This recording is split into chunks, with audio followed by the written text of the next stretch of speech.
From Wakefield, it's the Nolan Carr at Night Show, inviting you to join Nolan's guest this week, URI basketball legend Tom Garrick to the show. And now, ladies and gentlemen, here's Nolan. And welcome back, ladies and gentlemen, for another edition of the podcast. And man, for me, growing up in the state of Rhode Island and coming from where I am to go to URI, graduating recently, you see that there aren't a lot of people who are from the state, grow up there, and are very successful into what they do and how they succeed in life. And this one is the perfect example. He graduated from the University of Rhode Island. He's from West Warwick, and he played the NBA. Now he's coaching at Vanderbilt in his second go-round. He's the one only Mr. Tom Garrick. Tom, how are you doing today? Oh, I'm doing wonderful. Thanks for having me. I really appreciate it. Of course, to speak to someone of your stature, of what you were able to accomplish at URI, and then post is something that's very admirable. So I appreciate the time you're allowing me this afternoon. Besides the recent success you guys had this past season of the playoff run you guys had in the NIT, how's life been for you the last few years in this crazy time we find ourselves in? I can't complain at all. We've navigated things about as well as we could have. My wife and I and my young daughter got this job a little over a year ago, transitioning from our previous jobs. She was at Connecticut. I was the head coach at UMass Lowell. We knew this was an opportunity that was once in a lifetime and that neither one of us wanted to pass up. I think she has a great opportunity here to be a longtime head coach and be very successful at what she does. And we've hit the ground running within the year that we've been here. We got here in the latter part of the summer, and right after that turned around and had to start a season. And I thought like you said, we made it to the postseason with the NIT. So that was special. We didn't think it wasn't so transparent when we first got here that would happen. But, everybody worked hard. The kids jumped on board and have been great and have done everything we've asked of them. So it's been a really good ride. And I would think, and correct me if I'm wrong, it holds special value for you to come back this time, but also to have success this early after everything you achieved your first go around with Vanderbilt as well. Yeah, no, it's a place that was familiar to me. Happy to be back. It's a place that I was able to share with my wife. Was a sleeping giant. And it's odd to say that because they've been successful in the past, but the program had been dormant for the last few years, not with enjoying the success that it was used to. And we think we can get it back to that level of success. This would probably be the first super in-depth question I ask you, but during this time, what have you learned about yourself that you've appreciated more and now that we've all experienced this nationwide? I think I've grown into being a more patient human being throughout this time with the last few years with COVID, with the job change, with the experiences that are going on with racial disharmony in our country. I've learned to be a little bit more patient with myself and with others. Now, and I know Adam Bernstein had mentioned this to you when you were on the Rhody Rumble a while at the end of the year, regular season, heading into the playoffs or in the middle of the playoffs. And then Nathan Mook had maybe mentioned this as well with Rhody Vault. But like Adam Bernstein, my father was, although he wasn't at the school at the exact same time, he's of the same age that grew up there, being around there. He went there. He graduated in '92, so he was there a little before you left there. But he told me, and recently he was proud and happy to hear this, that we were connecting and that we were doing this. But he told me about how special of a player you were on the court and how you were one of his favorites and how you seemed to be a very well-to-do guy and a very positive mindset type of guy. And coming from where I am in Rhode Island, my dad coaching in South Kingston High School tennis, not basketball, besides my sister's team. He very successful in what he did in state championships and all that sort of stuff. So I know what it takes to see hard work go into it at different levels. For you, though, growing up, and I mentioned this in the intro and before we got going, growing up from where you came in West Warwick, Rhode Island, as I mentioned, not a whole lot of name-grown people coming out of the state being successful. Did that have a big imprint on you in terms of wanting to do well? Yeah, without a doubt. If you know anything about Rhode Island, which you do, we're very loyal and we're very embedded into our communities, Sure. right? So wherever you grow up, that's what you are. That's who you are. You're a running rebel, right? And I'm a West Warwick Wizard. So it kind of takes hold of you from a young age. I was blessed not only to come from two parents that believed in all of their kids and wanted all of their kids to realize their dreams fully. And that's the first part. That's probably the most important part for me. But I was blessed with really good friends. Sure. I've had the same group of buddies from the time I was basically in first grade all through high school. And then 4 or 5 of those same buddies went to URI with me. So I've always carried West Warwick as a badge of honor in my heart and on my back. And believe it or not, growing up in West Warwick, I had guys who were way better than I was in every sport, basketball, football, baseball, because as a kid in West Warwick, as a male, and I'm just from my standpoint, I'm sure the females did the same thing. You played whatever season it was. You didn't specialize back in the day. Nobody specialized. Exactly. If it was baseball season, you were playing Little League Baseball, Babe Ruth baseball on up until you were time to play for Lou Polano at West Warwick High School. And you were going to play for Coach Masnicki if you were a football player. From the time you were 8, you started to think about that, playing for the West Warwick Steelers and Pop Warner. And in basketball, in the PAL and the CYO leagues, you always dreamed of playing for Mike Kelly at the junior high level and then for Dan Sylvester at the high school level. So all of us grew up wanting to do the same things, and we pushed each other and we supported each other in that. And I'm grateful that I grew up in West Warwick, Rhode Island. But yeah, no, that pushed me to be the best that I could possibly be, not only for my family, but for my friends, my neighbors, my peers that I grew up with on a daily basis. So, the song, Rhode Island born and Rhode Island bred. So I die, I'll be Rhode Island dead. So, I mean, that's it really means something for me. And I think, and Sebastian Thomas, who currently is on the team, I'm sure holds that same value to play for the state school, not Providence College, but the University of Rhode Island, who at the end of the day is the better school, whether you want to look at statistics or not. And what also speaks to me about your story is that you went through public school. You went through West Warwick Public High School. You didn't go to a St. Andrews type of school where you're going for their 5th year. You went through all 4 years in public school, whereas nowadays you see that all the time with football players in high school basketball players, baseball, where they lose the process and they change the natural progression to that. After combining with what you had just said, does that speak to the quality of player and what you cared about the game, that you went all 4 years in public and didn't do anything else? I think it's a product of the times. I don't think it was as prevalent back in my day. It is now. I mean, that's just things have changed a lot. Sure. And I'm sure that our parents before us say the same thing about our generation, so forth and so on. So it's just a natural evolution. I am not a big advocate or fan of leaving where you grew up to go play with building teams and things of that nature, but people do it for different reasons. Now, some people have very valid reasons. Some people do it for academics. Some people do it for academic, athletic reasons. But I like the way I did it. I like the way it was when I grew up. Like I said, I played with the same group of kids from the time I was able to play in the youth leagues of West Warwick right until we got to high school. And it meant something to us. It meant something to fight for your town. When we played those basketball games when I was in my junior and senior year, half the town in West Warwick came to the Cirque Center to watch us play. And nothing's better than that. Nothing was better than getting on that bus, riding home, riding back down 95 South and taking the exit 12 to get to West Warwick and having a caravan of cars following you and getting to the high school parking lot and having everybody cheering and celebrating. I wouldn't have traded that for the world.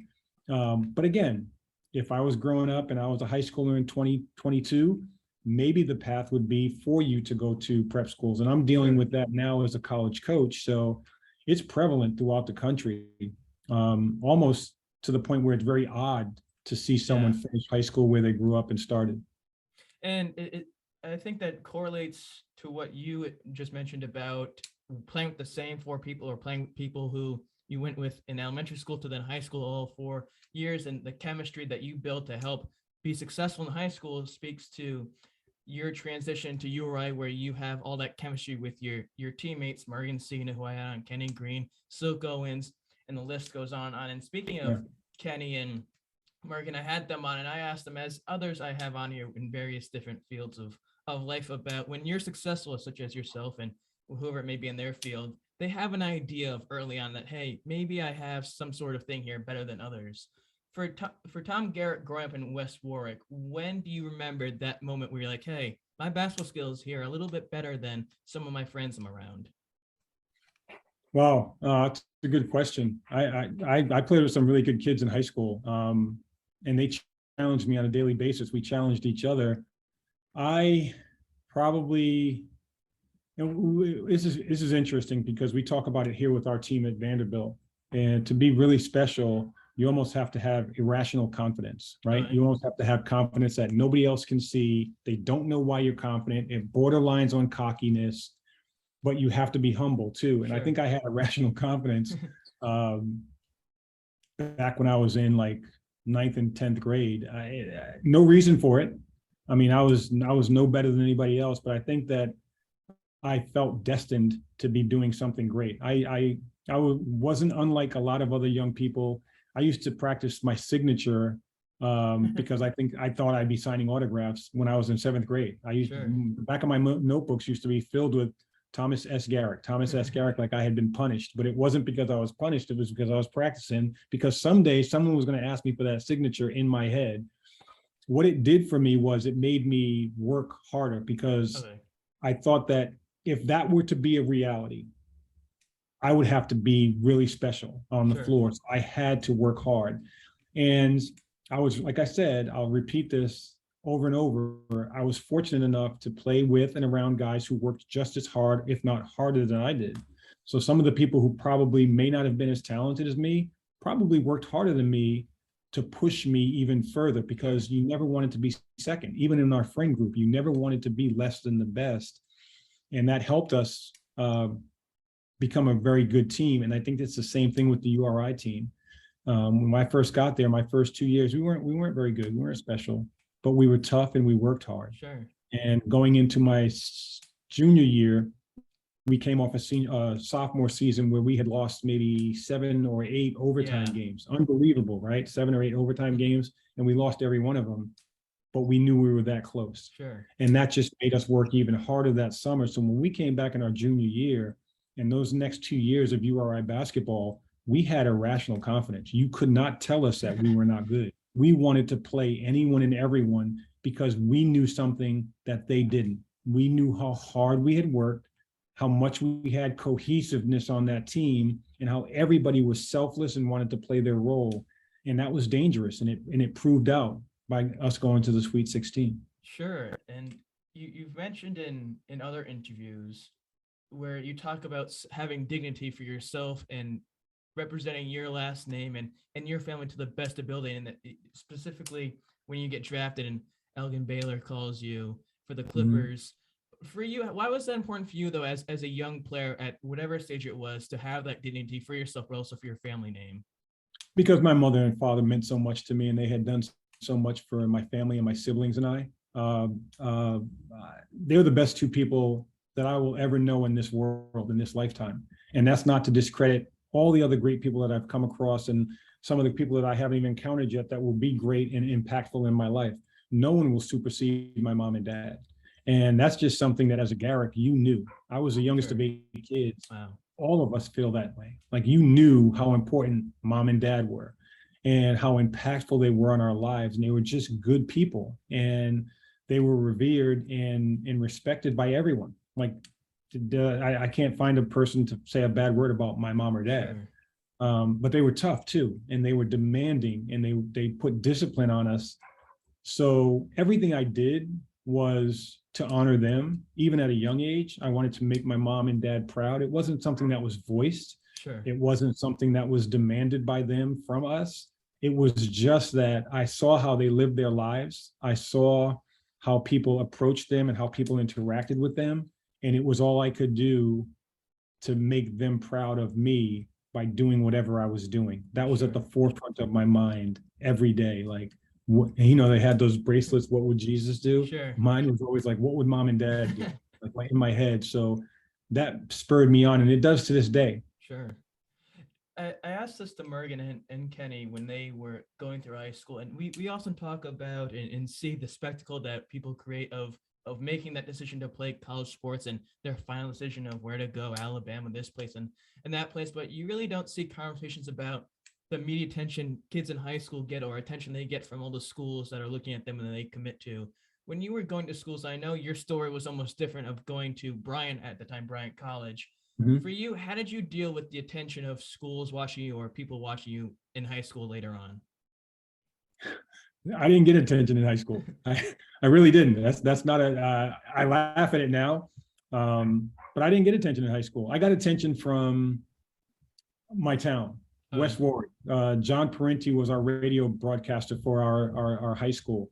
And it used to run on AM radio. And John Parenti used to interview us. He made us feel special as young kids. He made us feel like we were on another level from everyone else. Like, wow, we got to interview on the radio, and you got to hear your voice on the radio when you were driving in the car or something like that. But other than that, I didn't feel special. And that made me angry too. Sure. But in a good way. Sure. That lit a fire under me that I thought that I wasn't bad. I thought I was a pretty good basketball player, but no one came sniffing around to watch me play. Like I said, Bryant College was my only solid offer going into my senior year. And I got lucky, fortunate, blessed to get the offer from Rhode Island late, and I took it. I jumped on it because I knew what, or you know what, I'm not a soothsayer, right? I'm not a fortune teller. I thought I knew what nobody else was seeing, Sure. and it mapped out for me, fortunately. But yeah, I was a little bit, I wasn't bitter, but I was really, really chomping at the bit to get an opportunity to show people. And it took me, a while to get acclimated to the speed, the strength of Division I basketball. Sure. But after 2 years, I dove in head first and I committed all the way, and I turned out to be not too bad. I would think a little bit better than not too bad. I would consider myself a little not too bad player, although I'm more of the James Jones of the Miami Heat type of player where I play a bunch of minutes, but I don't provide really anything to the game. But I want to ask you that. I want to sort of carry a conversation to that point now in college. Brendan Malone's the head coach your first 2 years, which is kind of funny because you have him for 2 years, then you have Penders for 2 years. Mm-hmm. But Brendan Malone, he's the head coach. You guys, the first 2 years, as if you mentioned the story goes, not too well the first 2 years in terms of the record goes. Going from high school, having successful time there, going to your right, getting that offer, an adjustment I'm sure that took a lot to deal with. Going from that, having that complete 180 in terms of a team success, what did it take for you to accept that, to then also want to do better afterwards? Well, like I said previously, I was always about competition, right? Within the team, outside the team, I wanted to be the fastest person on the team. I wanted to be among the strongest people at my position. I wanted to be amongst the best shooters at my position. And I was none of those things when I first got to college, but I wanted it. So I worked at it. I used to work hard in practice to the point where guys used to kind of make fun of me. I don't know if it was to get me to stop working so hard so they could shine. And this is just my position. And this is just the gamesmanship that happens within a team. None of it was malicious. Sure. But I would dive for loose balls in practice. And in the locker room, people would be laughing like, dude, why are you diving? It's practice. It's the Allen Iverson thing. It's practice. Sure. It's not a game. I didn't know any other way. I wasn't, like my brain didn't work any other way. So I used to just look at those guys, teammates who I loved, and it was like, yeah, I'm going to pass you pretty quickly. Like I'm going to take over pretty quickly if that's your way of thinking about things. Sure. And that's, you play little mind games with yourself. And I was fortunate enough to do that and not let anybody make me feel inferior or like I wasn't talented enough. And there was a chance that I wasn't at that point. Sure. I was third or fourth on the depth chart as a freshman, but I scrapped and I worked and I fought for everything that I could get. And Brendan Malone made us tough, man. I mean, he really made us work hard. He focused on defensive side of the ball, and he steeled us mentally and physically so that when Coach Penders got there, he hit the ground running, man. And he just infused this level of confidence and belief in our whole team and a style of play that fit with the people that we had and the skill sets that we had. And it kind of just took on a life of its own. Sure. Speaking of Penders, he comes in your junior year, and the rest is history, as they say. When you took over your junior, you're in the starting lineup. You're one of the two top players besides Silk on that team, lead scorer, or one of the two lead scorers on that team. Were you ready to take that big leap in terms of leadership, but also a role in the team? I think so. I think I've always been a leader, I think. Sometimes it's nonverbal, sometimes it's by example, but I've always been a leader, a silent leader. So when I was able and commissioned by Coach Penders to step up and be actually a vocal leader, a present leader, a visible leader, yeah, I fell right into the role because I knew what was being asked of me. I knew what was going to be required of me. And I had a good running partner in Silk Owens who he was the leader by production. Like you just looked at Silk and you knew he was the best player on the team, but you can then look at me and say, well, you know, Tommy runs hard every sprint and he does this every sprint. He doesn't take a play off. Silk gets it done. Sure. And he just works hard. And then we could play off of each other. And the days where I was productive, Silk would be the hardest where it just fit. And I don't know if that was by design, if Coach Penders knew or saw that, or if it was just something that happened organically. And then the rest of the team, who was just as talented. Sure.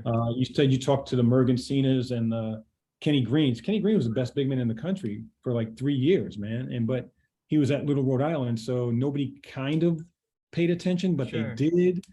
And this kid's getting 5 to 6 blocks a game, and he's dunking on kids' heads.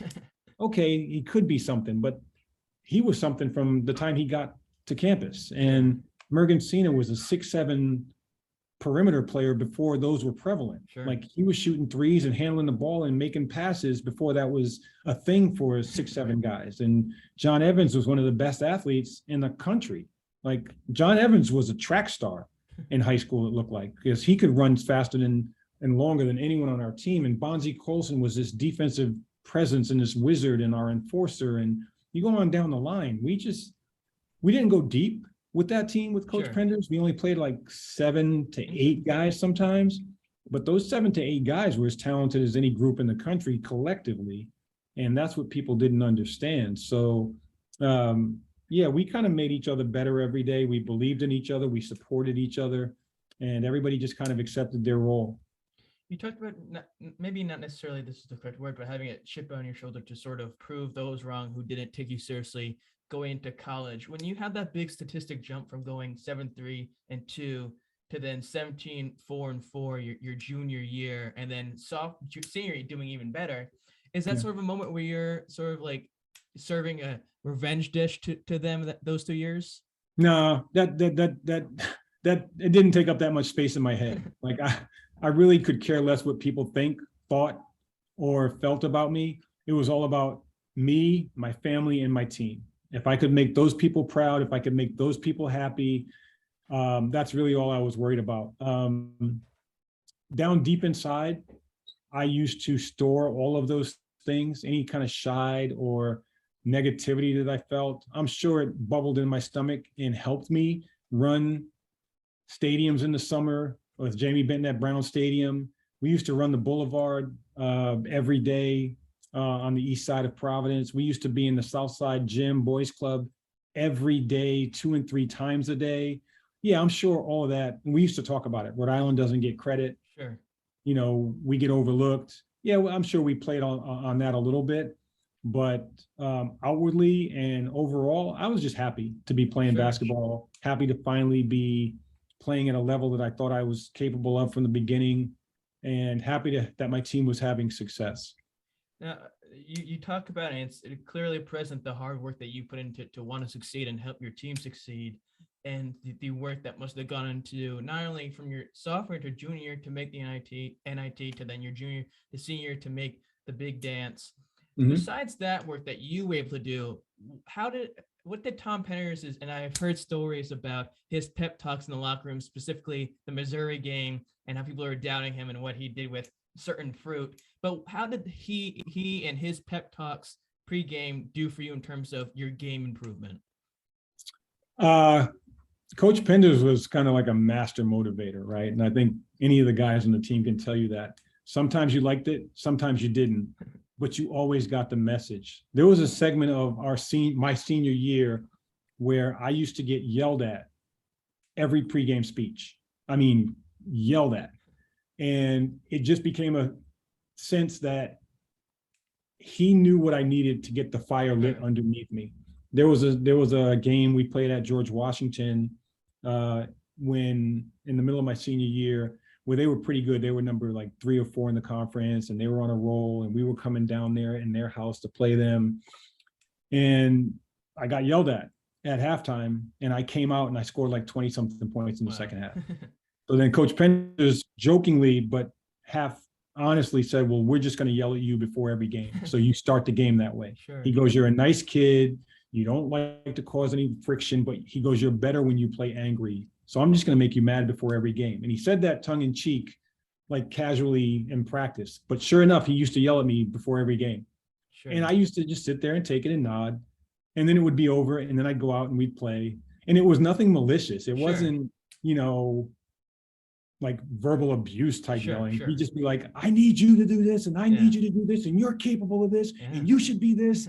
And I just sit there and it's like, all right, coach, I got you. And then I go out and play. And he just knew what everyone on our team needed. Sure. And he kind of would give that to us at different sections and segments of the year and season and game or game day or whatever it was. Sure. But he was a master motivator.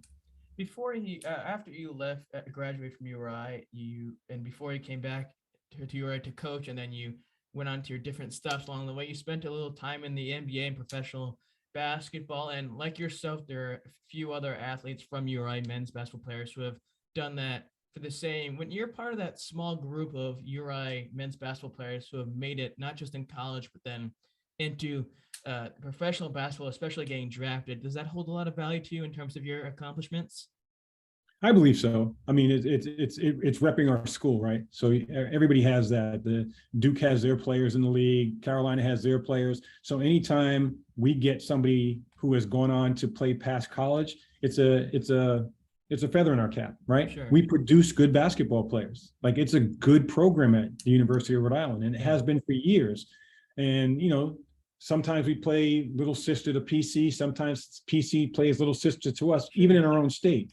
But I'll put our lineage up against anyone's. Exactly. We have produced some really good basketball players. Now, not all of those players have had the good fortune or the lucky advantage or break to get into the league, but they play. They play overseas. They play professionally. And that's no small thing. It's not an easy thing to do to play sport professionally. It's really hard, in fact.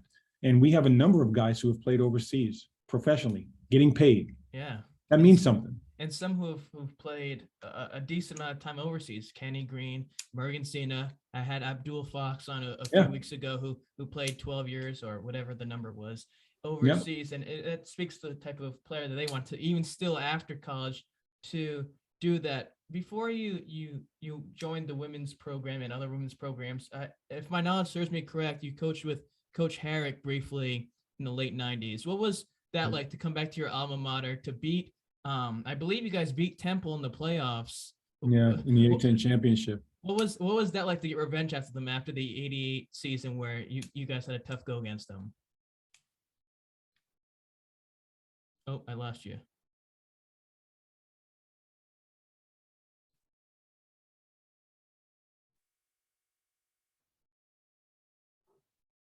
How to get the best out of players. He and Coach Penders are very similar to me, in that they would what you be described nowadays as a player's coach. It was all about getting the best out of the guys that you had in front of you. And they knew, and Coach Garrick knew how to do that as well. That was a special team. It was my first year coaching. You had Lamar Odom, you had Antonio Reynolds-Dean, you had Preston Murphy, you had Tip Vincent, you had Tavares Bell, you had Zach Marber, you had a lot of Ed Brown. Sure. All those guys were really special, and they worked really hard, and it was really nice to beat Temple on a buzzer beater in Philly. That was sweet. Sure, that gives you the advantage because they're no longer in the A-10 conference. when you look at it, as I know we're getting close to the end here, so I'll sort of ask a bulk question. Whether it be at URI, the women's program, and helping in all those A10 games and having yourself near the top of 18 wins for that program, but then also your success at Vanderbilt early on, where you have all those postseason appearances, and then to nowadays, how do you assess the situation to have brought so much success to programs you've been at, whether it's starting programs to higher levels or whatever it may be? I try to pull from my mentors, my coaching mentors, and I have a lot of them. Some more impactful than others. I think I've always said this too: the two best basketball coaches, or a couple of the best basketball coaches that I've ever had, were the guys who coached me from 7th to 12th grade in junior high and high school. Mike Kelly and Dan Sylvester. They taught me all the fundamentals of basketball that I would ever need to know. Now, the people I played for after that built on that. But it was all the same conceptually. And I marveled at the fact that those guys were smart enough to teach a young basketball player the fundamentals the way they did, that they stood with me. I teach stuff that I learned in 7th grade right now in my practices because it's prevalent and it's impactful and it's meaningful. So if you talk about building programs and helping sustain programs, my whole goal now is as a mentor and as a teacher. Sure. And I do that with the game of basketball. I don't teach science. I don't teach molecular physics or anything like that. I'm a basketball coach, but I can still impact young people's lives and help shepherd them into the next phase of their life, whether it be basketball or getting a job, a 9 to 5. So I take that seriously. That's the most important part of my job. Now, yeah, I'm going to teach you how to make your jump shot more efficient. I'm going to teach you about footwork and how to be more explosive off the rip through and the drive. And I'm going to teach you about help side defense and how to take a charge and when to be where you're supposed to be defensively. I'm going to help you be a high IQ basketball player, hopefully. But I'm going to teach you about life too with that. So that's the biggest part of my job. And that's what I've taken from the people who taught me the same things throughout the course of my life. Sure. And I asked you this at the beginning of so far, how it's been being back at Vanderbilt. Now that you had that success, how, as a coach, how do you say, okay, that happened last year, let's do even better? Because that's a hard thing to do your first year, to make that playoff run. How do you manage to try to do better? Well, that's the trick. That's what everybody's trying to do, right? So we think we do it here in a unique and special way, but I'm sure every coach in America thinks that. So we try to develop the human being just as much as we develop the basketball player, I guess, if that can be your answer. Sure. We do as much team bonding and team camaraderie off the floor as we do practicing on the floor, because it's not just about basketball. Basketball is what got the young ladies here. It's what's going to get them a free education, but it's not just about that. So we try to coach, we're trying to take a more holistic approach to it and coach the player and coach the human side of it just as much as we coach the X's and O's.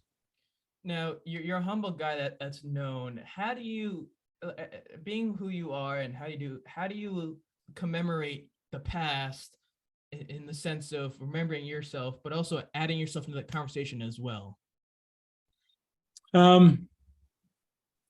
It's interviews like this and times like this where I get to speak about the teams that I've been a part of in the past and my influences from the past. I share that with our team when it's appropriate. I intertwine my stories and how they relate to now. I try not to do too much of when I was a kid. I used to walk 5 miles to school. Nobody's interested in that. Yeah. But I try to, if I have an anecdote from when I was a player that can help a young person now, I'll be free to share that. But that's about it. I revere and revel in the fact that I was part of those URI teams. But I like the fact that I was part of my freshman and sophomore year teams too. I grew a lot and I learned a lot from each guy on that team, from each coach who helped trying to build me up and make me the best that I could be. I take a lot from all of those experiences. And I remember them fondly, and when I can, and when it's meaningful and impactful to me and others around me. So that's about it. I don't wave a banner or have a flag up or run around saying I made the NBA. That's over and done. I mean, I'm not in the NBA anymore. I made it, and I'm so proud that I did. You know, somebody told me the other day, and I had a hard time thinking of it this way, but it made me really proud. Throughout the history of the NBA, there's only been like 6,000 guys, Wow. right? Like each year in the league, there's only like 300 something guys. Sure. And some of those guys come back, and then there's new ones who come in. But in the fraternity that is in the NBA, throughout the course of time, it's a few hundred guys, like a few thousand guys. And I'm part of that. I'm really, really proud of that, but I don't wear it on my sleeve, Sure. Because I'm more than that. Sure. I'm really proud of that. It took a lot to get there, but I'm more than that. And so is every one of us who has gone through that journey. And that's just how I carry it. I'm proud of it, but there's bigger things ahead for me. Sure. Now, before I let you go here, I want to say thank you again for taking the time to do this. I want to end on a little game called the One Word Challenge. So what this entails is me throwing out a few names, places, or people or things that have something to do with my guest being Coach Tom Garrick this week. So, Coach, are you ready? I'm ready. First one, West Warwick. Loyalty. Kenny Jim. History. Tom Penders. Motivator. Jim Herrick. Players coach. Memorial Gym. Historic. Kingston, Rhode Island. Home. And last but never least, Tom Garrick. Child of Beatrice and Thomas Garrick. That's certainly an answer. Well, Coach, I want to say thank you for taking the time to do this with me and to talk with someone who's accomplished what you have accomplished on and off the court. It is a big deal for me, and to talk with someone who not just from Rhode Island, but to have the stories and the experiences and where you lay in the term of Rhode Island history speaks to the type of quality person you are to take the time to do this. Well, I appreciate it, man. And thank you for taking the time. I really appreciate all that you're doing. Of course. And when you win the NCAA championship this upcoming season, don't forget about the show, and we'll have to do this again. I look forward to it. I hope I can do that for you. And for all those out there who enjoy this, because why wouldn't you? Because down the line, when they win the NCAA championship, you want to subscribe and like, comment, share all that fun stuff, because it's like, holy crap, the episode was amazing with Coach Tom Garrick from West Warwick, Rhode Island. In the words of Johnny Carson, I bid you all heartfelt good night till we see each other again. Take care.